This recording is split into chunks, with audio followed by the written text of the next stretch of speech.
Hello everyone.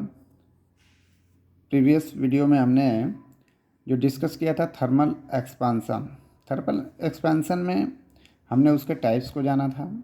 Linear expansion, superficial expansion और cubicle expansion. इस video में हम जानेंगे coefficient of linear expansion. Actual में ये होता क्या है। मान लीजिए कि किसी रॉड की लेंथ अगर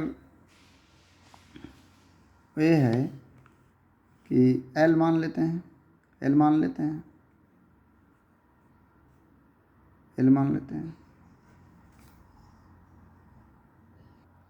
एल है।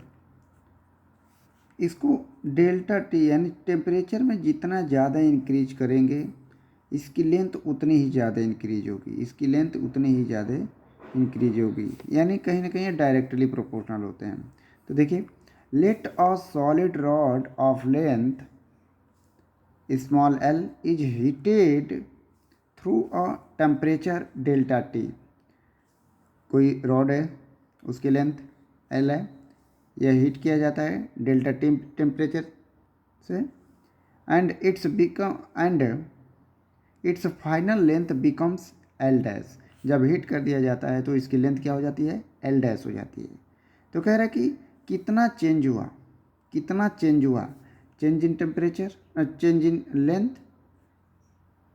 L equal to L dash minus L. Okay, ये तो पिछले वीडियो में हमने बात कर चुका है। ठीक है, तो यहाँ क्या कह रहा है, change in length is directly proportional to the change in temperature.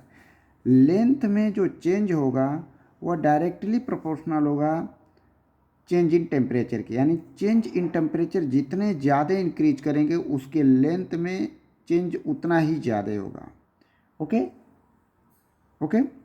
और नेक्स्ट कह रहा है कि change in length is directly proportional to the original length, यानी चेंज लेंथ में जो चेंज होगा वो डायरेक्टली प्रोपोर्शनल होगा उसके ओरिजिनल लेंथ में। मतलब कि 5 मीटर का रॉड है तो इसके लेंथ में जो चेंज होगा वो मान लीजिए 10 सेंटीमीटर का हो रहा है। अगर यही रॉड की लेंथ हम ले लेते हैं, सपोज दैट मान लेते हैं 50 मीटर है, तो इसके रॉड में जो चेंज होगा, इसके रॉड के लेंथ में जो चेंज आएगा वो आएगा मानकर चलिए कि 40 सेंटीमीटर मान लेते हैं, 40 सेंटीमीटर। यानी कि देखिए, जब लेंथ इंक्रीज करेंगे तो उसी के रेस्पेक्ट में उसमें चेंज भी होगा। ओके, तो यही कह रहा है change in length is directly proportional to the original length. ठीक, तो delta L directly proportional original length. This is equation number second and this is equation number first. अब दोनों इक्वेशन को क्या करेंगे, कंबाइन कर देते हैं। देखिए, from equation first and second, delta L directly proportional L into delta T, L और डेल्टा टी दोनों डायरेक्टली प्रोपोर्शनल किसके, चेंज इन लेंथ के, तो दोनों को इंटू कर दिया। अब इस प्रोपोर्शनलिटी को कन्वर्ट करेंगे इक्वलिटी में, तो क्या लगा देंगे, कांस्टेंट अल्फ़ा, और कांस्टेंट अल्फ़ा को ही हम क्या कहते हैं, कोफिशिएंट ऑफ लीनियर एक्सपेंशन। ठीक है, तो क्या लिखा है यहाँ, this proportionality constant alpha is known as coefficient of linear expansion. Alpha को क्या बोल रहे हैं, coefficient of linear expansion. Okay, देखिए अल्फ़ा, डेल्टा एल को हम क्या राइट कर सकते हैं, एल डैश माइनस एल। यहाँ देखिए, L dash minus L is equal to alpha into L into delta T. तो माइनस एल साइड चेंज करेंगे तो क्या हो जाएगा, प्लस में चेंज हो जाएगा। तो L plus alpha into L into delta T, L और एल कॉमन ले लिए, क्या बचा यहाँ, 1 बच गया, अल्फ़ा एल कॉमन चला गया, डेल्टा टी।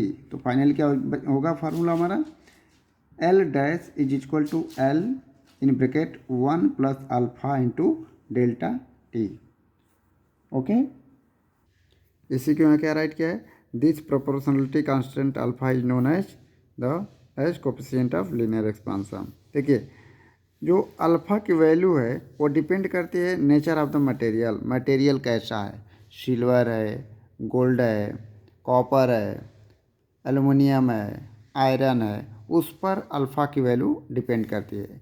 इसकी एसआई यूनिट क्या होगी, एसआई यूनिट होगी के इनवर्स और डिग्री सेल्सियस इनवर्स। क्यों, क्योंकि अगर अल्फ़ा को हम ये भी लिख सकते हैं, alpha equal to delta L upon L into delta T, तो एल एल की यूनिट कैंसिल आउट हो जाएगी, अपान में क्या बचेगा, केवल टेम्परेचर, और change in temperature equal to change in temperature on Celsius scale is equal to change in temperature on Kelvin scale. Okay, तो ये दोनों इक्वल होंगे, इसीलिए दोनों यूनिट इसकी ऐसा यूनिट का मानी जाती हैं। Okay, thank you.